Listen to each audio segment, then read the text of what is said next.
kaaram kag kinaadman amligan. The program is aligned to the following: Sustainable Development Goals, Philippine Development Plan, Regional Direction, and Iloilo Provincial Government's More Progress. The program aims to directly address the following LGU gaps: absence of ordinance granting allowance to students enrolled in New Lucena Farm School, ordinance on truancy, ordinance granting allowance to board exam takers, and no partnership with TESDA or NLPC for the conduct of skills training for constituents. The program has budget provided in Supplemental Budget number 2024-04. To ensure its sustainability, the program has manpower complement. Mayong adlaw gid sa tanan. Ang sanggunian nagapatigid nga ang edukasyon amo ang makasalbar sa tanan-tanan nga mga problema nga ginaatubang sa aton nga mga pumuluyo. Kaimulon, obra, kag maayo nga pagpangabuhi ang handom namon sa tagsa-tagsa namon kapumuluyo. Amoy na nga ang kaaram kag kinaadman amligan amon nga inobasyon sa sanggunian. Sa diin ginatatap namon ang mga estudyante. Una bes, ang amon ordinance on truancy nag-emphasize gid nga dapat ang mga kabataan ara gid sa eskwelahan para magtuon, para mag-obligar sang ilang nga mga hilikoton agud nga ang kaalam ila nga maangkon kaupod ang mga nagagiya nga ila manunudlo. Ginapahilayo sang ordinance sa mga kabataan nga magligoy sa ila eskwelahan kag dapat mang-involvable gid ang ila nga tion kag oras. And then ang amon nga farm school, isa ka bilidhon nga ordinansa sa diin ang best features sang sini nga farm school why liwan kundi ang paghatag sang scholarship program sa diin maghahatag kami sang alawan sa mga estudyante. Tungod sini amon ma-motivate nga sila magtuon kag amon gid sila ma-influence nga i-value nila ang aton nga agrikultura.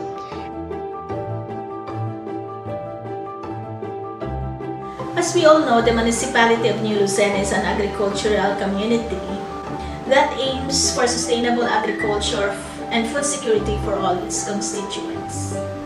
More, the experience that we have with the past pandemic have made us realize that the most important thing in this world is no other than the food in each of our table.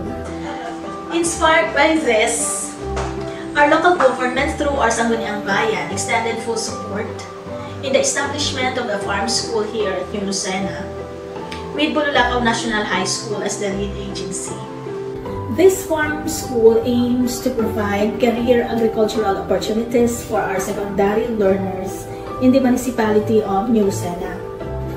The farm school curriculum actually will follow the K-12 curriculum, only with more emphasis in developing the agricultural and technological skills of our students.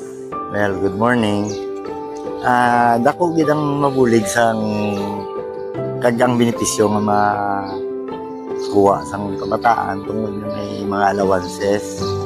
Dako ina nga bulig kag impact sa pangadlawan na nilastuhon. Dako man niya bulig bilang sa mga ginikanan. Nagapasalamat di kami sa LGU ag sa mga SB member nga nagdiyon sini nga mapatigayon ang farm school. Kabay pagid nga mapasanyog pagid ang ini nga programa. Kaya ang New Lucena nakilala bilang agricultural municipalities. Ako si Isaiah Andre Rojas, grade 8. Nag-enroll ako sa farm school kay gusto ko din nga mapaduro ako na naman sa pagtanong pag amo ni ako gusto pag mahapos ni sa akon kay amo gid ni ako nga gusto nga ibulon pag akon napaghangkod pag napadali na ako nga naman sa mga tanong. Nakabuligid ang banwa sa akon kaya nagtao sila sang kwarta para sa akon nga pag-eskwela. Kag nahimo ko nga balon sa ako na pangadlaw-adlaw kag makabuli gid ini sa ako nga pang-eskwela sa adlaw-adlaw. Good morning, man. Nakabaton ako allowance about sa farm school kag nakabulig siya sa akon balon kagastos nga para sa eskwelahan. Nag-inspire ka na ako nang mag-enroll sa farm school kay man gusto ko mamanan sa agrikultura and gusto ko man maka-experience sa mga panandog. And then ang amon nga ordinance nga maghatag sang insentibo sa mga manugwa sang board exam. Though this is a very minimal amount, pero makabulig ini kag makahatag man sa ila inspirasyon. Na sa pagkuha nila sang board exam, may gamay kita nga ayuda, sila ma-inspire. Kag kung ma-inspire sila, ilagid matinguhaan nga somehow mapasaran sa abot sa ilay kasarang ang natawag nato nga pasinawan o board exam. Ang isa pa gid ang pinasahi is the TESDAS training program sa diin may ara kami resolution na hanungod diri. So ang resolution bali grant si Mayor Honorable Selmo Nigar Sibelie sa to enter in the sign the memorandum of agreement for and on behalf of the municipality of New Lucena with the New Lucena Polytechnic College represented by its regional director Ramon Ivan Luis for the MC2. So dyan program of the TESDA, so makabuligid ng mga learners or sa atin ng mga kasimanwa sa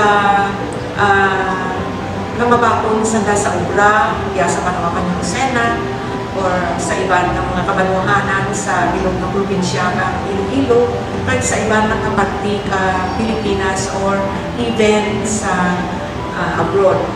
So, hanggang siya ang makabulig sa employment ng atin ng mga kasimanwaga sa Panawakan ng Lucena.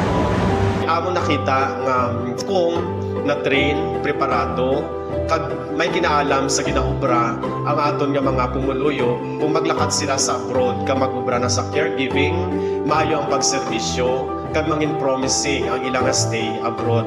With that, makombat nila ang homesickness because they are inspired to work, because they are trained a lot. And with that skill, mangin weapon nila ini sa ilang pag-obra kag mangin successful sila. Of course, ginalauman namon nga mga nag-obra sa abroad, makabalik sa New Lucena kag makabulig man sa ila pamilya. Pagulikid ang amon nga tinutuyo sa ini nga inobasyon. Ang kaaram kag kinaadman amnigan ay kami nagapatigid nga ang edukasyon isa ka bilidhon nga butang nga hindi sarang makuha, hindi sarang matakaw, kundi ma-enjoy kag ara gid tuna sa kaugalingon kang tagsa-tagsa kataga New Lucena.